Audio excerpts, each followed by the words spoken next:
사도신경으로 신앙 고백하심으로 8월 1일 토요일 새벽 예배를 시작하겠습니다. 나는 전능하신 아버지 하나님, 천지의 창조주를 믿습니다. 나는 그의 유일하신 아들, 우리 주 예수 그리스도를 믿습니다. 그는 성령으로 잉태되어 동정녀 마리아에게서 나시고 본디오 빌라도에게 고난을 받아 십자가에 못 박혀 죽으시고 장사된 지 사흘 만에 죽은 자 가운데서 다시 살아나셨으며 하늘에 오르시어 전능하신 아버지 하나님 우편에 앉아 계시다가 거기로부터 살아있는 자와 죽은 자를 심판하러 오십니다. 나는 성령을 믿으며 거룩한 공교회와 성도의 교제와 죄를 용서받는 것과 몸의 부활과 영생을 믿습니다. 아멘. 오늘 우리에게 주신 하나님의 말씀은 여호수아 2장 8절에서 14절까지의 말씀입니다. 여호수아 2장 8절에서 14절까지의 말씀, 제가 가진 성경 구약 성경 320페이지에 있습니다. 여호수아 2장 8절에서 14절까지의 말씀을 제가 봉독해 드리겠습니다. 또 그들이 눕기 전에 라합이 지붕에 올라가서 그들에게 이르러 말하되 여호와께서 이 땅을 너희에게 주신 줄을 내가 아노라. 우리가 너희를 심히 두려워하고 이 땅 주민들이 다 너희 앞에서 간담이 녹나니 이는 너희가 애굽에서 나올 때에 여호와께서 너희 앞에서 홍해 물을 마르게 하신 일과 너희가 요단 저쪽에 있는 아모리 사람의 두 왕 시온과 옥에게 행한 일 곧 그들을 전멸시킨 일을 우리가 들었음이니라. 우리가 듣자 곧 마음이 녹았고 너희로 말미암아 사람이 정신을 잃었나니 너희 하나님 여호와는 위로는 하늘에서도 아래로는 땅에서도 하나님이시니라. 그러므로 이제 청하노니 내가 너희를 선대하였은즉 너희도 내 아버지의 집을 선대하도록 여호와로 내게 맹세하고 내게 증표를 내라. 그리고 나의 부모와 나의 남녀 형제와 그들에게 속한 모든 사람을 살려주어 우리 목숨을 죽음에서 건져내라. 그 사람들이 그에게 이르되 내가 우리의 이 일을 누설하지 아니하면 우리의 목숨으로 너희를 대신할 것이요 여호와께서 우리에게 이 땅을 주실 때에는 인자하고 진실하게 너를 대우하리라. 아멘. 하나님께서 오늘도 이 말씀으로 우리에게 귀한 은혜를 부어주실 것을 믿습니다. 아멘. 여호수아가 이제 요단강을 건너서 첫 번째 만나는 성인 여리고성을 정복하기 직전에 시딤에서 정탐꾼 2명을 먼저 보냅니다. 여리고성을 정탐하고 오라고 정탐꾼 2명을 보내는데 우리가 한글 성경에는 나타나 있지 않지만 이 구약 성경이 기록된 히브리어 원어를 살펴보면 여호수아가 이 정탐꾼 2명을 아무에게도 알리지 않고 조용히 보낸다고 기록되어 있습니다. 공개적이지 않고 조용히 정탐꾼 2명을 보냅니다. 여호수아가 이미 40년 전에 정탐꾼을 해보았기 때문에 이 정탐꾼들의 말 한마디가 얼마나 중요한지 알고 있었기 때문에 여호수아는 많이 보내지도 않고 오직 믿을 만한 2명만 조용하게 백성들에게 알리지 않은 채로 보내는 것입니다. 우리 모든 성도들이 기억해야 되는 것은 우리가 10명의 믿음 없는 말보다 오직 2명의 믿음의 말이 더 중요하다는 것입니다. 많은 사람들이 보고 많은 사람들이 인간적으로 보고 많은 사람들이 인간적으로 생각하고 많은 사람들이 인간적으로 판단하고 많은 사람들이 인간적으로 내뱉는 수많은 말보다 단 2명이라도 믿음의 말을 하며 믿음의 시선으로 바라보는 것이 더 중요한 것임을 여러분 기억하시고 믿으시기를 부탁드립니다. 여호수아는 이 사실을 잘 알고 있었습니다. 이미 자신이 경험했기 때문에 또 그 경험으로 말미암아 어떠한 일들이 자신의 백성들에게 일어났는지를 다 알고 있었기 때문에 여호수아는 정말 믿음으로 그 여리고성을 정탐하고 올 2명만 조용히 보냅니다. 그런데 이렇게 조용하고 은밀하게 보낸 2명의 정탐꾼이 여리고성에 들어가자마자 발각이 됩니다. 여리고 왕이 이 2명의 정탐꾼이 온 것을 알아채고 사람들을 보내어서 이 2명의 정탐꾼이 머무르고 있는 기생 라합의 집에 사람들을 보내어서 잡아오게 만듭니다. 그런데 이 기생 라합이 이 두 명의 정탐꾼을 숨겨주고 목숨을 걸고 여리고 왕에게 거짓말을 합니다. 분명히 왔었던 것은 사실이지만 그들이 어디로 갔는지 이미 떠났다라고 거짓말을 합니다. 그렇게 기생 라합이 목숨을 걸고 이 두 명의 정탐꾼을 숨겨주고 살려줍니다. 도대체 왜 이 기생 라합이 여리고 사람이었던 기생 라합이 이 두 명의 정탐꾼을 살려주었는지는 바로 오늘 우리가 읽었던 이 본문에 너무나 자세하게 잘 나타나 있습니다. 바로 여리고 주민들을 비롯해서 이미 가나안 땅의 족속들의 마음이 다 녹아져 있었고 무너져 있었다라는 것입니다. 이스라엘 백성들이 이미 애굽에서 나와서 홍해를 건널 때부터, 그리고 이미 요단 저편에서 아모리 사람들의 두 왕을 물리칠 때부터 이미 여리고 사람들뿐만 아니라 가나안 사람들이 모두 두려워하고 그 마음이 다 무너져서 이스라엘의 하나님을 인정하고 또 두려워하며 이스라엘 백성들을 그 놀라운 은혜 가운데 인도하신 그 하나님의 기적을 찬양하고 있었다라는 것입니다.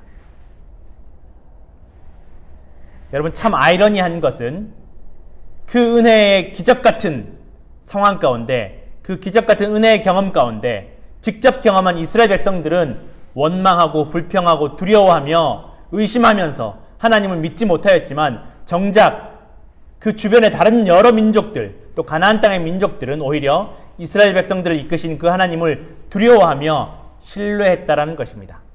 얼마나 아이러니한 상황이 아닐 수 없습니다. 여러분, 이스라엘 백성들의 하나님을 절대적으로 신뢰했더라면, 믿었더라면, 그들에게 베풀어 주신 그 은혜의 경험을 기억했더라면, 다른 민족들처럼 그 하나님을 두려워하며 경외했더라면 그들은 40년간 광야에 갇혀서 떠돌지 않아도 되었을 것입니다. 애굽에서 나온 지 몇 달 만에 그들은 가나안 땅에 정착하였을 것이고, 그리고 그 승리 가운데 이미 자리를 잡았을 것입니다.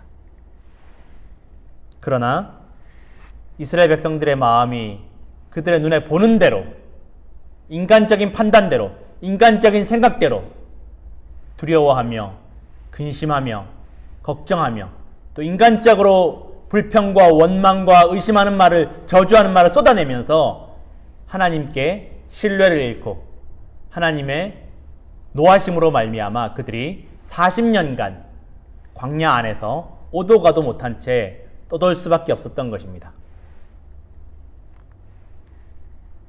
여러분, 우리 성도들이 정말 중요하게 기억하고 신경 쓰고 바라보아야 할 것은, 우리가 믿음의 눈으로 바라보고 믿음의 말을 하고 또 하나님을 절대적으로 신뢰해야 된다는 것입니다.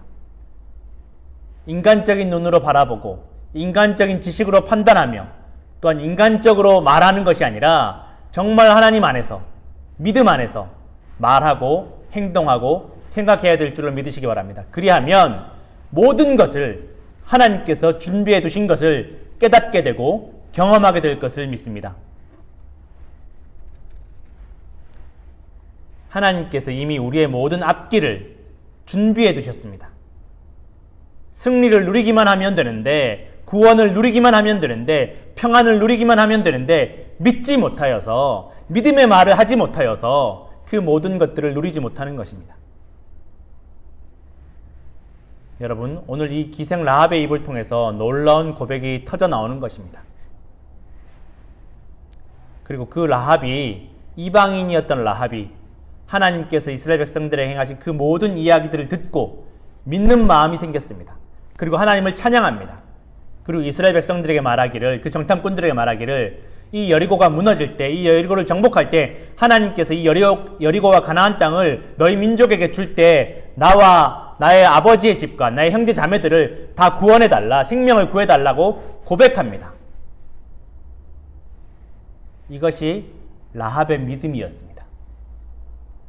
일평생 여리고의 신들을, 가나안 땅의 신들을 믿으며 살아왔던 가나안 주민, 여리고 주민이었던 이 라합이 하나님에 대한 이야기를 듣고 믿는 마음이 생겨서 이스라엘 백성들에게, 그 정탐꾼들에게 살려달라고 고백하는 것입니다.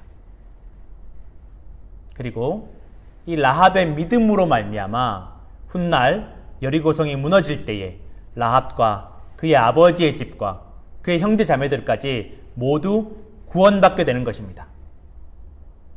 그리고 거기에서 끝나는 것이 아님을 우리는 너무나 잘 알고 있습니다. 우리가 잘 알다시피 라합은 훗날 다윗의 조상이 되고 예수 그리스도의 조상이 됩니다.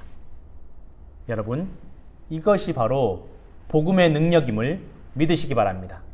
지금의 내 처지나 상황이 아무리 어렵고 힘들지라도 여러분, 믿음으로 말미암아, 나의 믿음으로 말미암아 우리의 가정이 구원을 받고 믿음의 명문 가문이 될 것을 반드시 믿고 기억하시기를 간절히 부탁드립니다.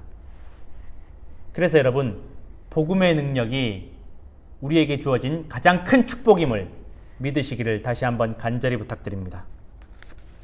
여러분, 그래서 우리 모든 성도들은 두려워할 필요가 없습니다.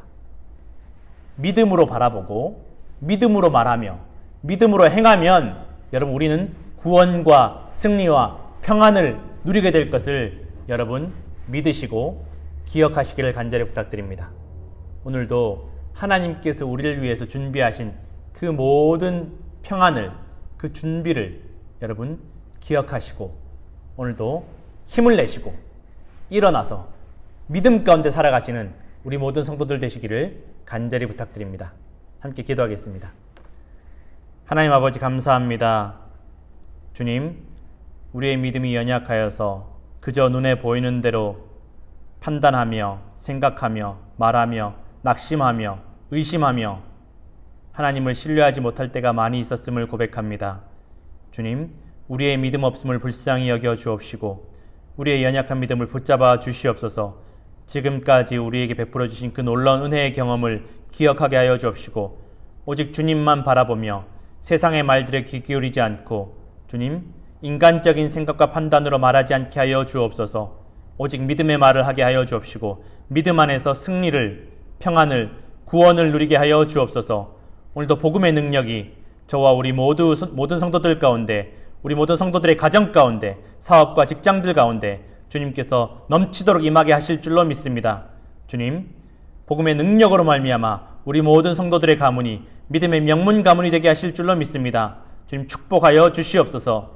감사드리옵고 이제는 주님께서 가르쳐 주신 기도로 새벽 예배를 마칩니다.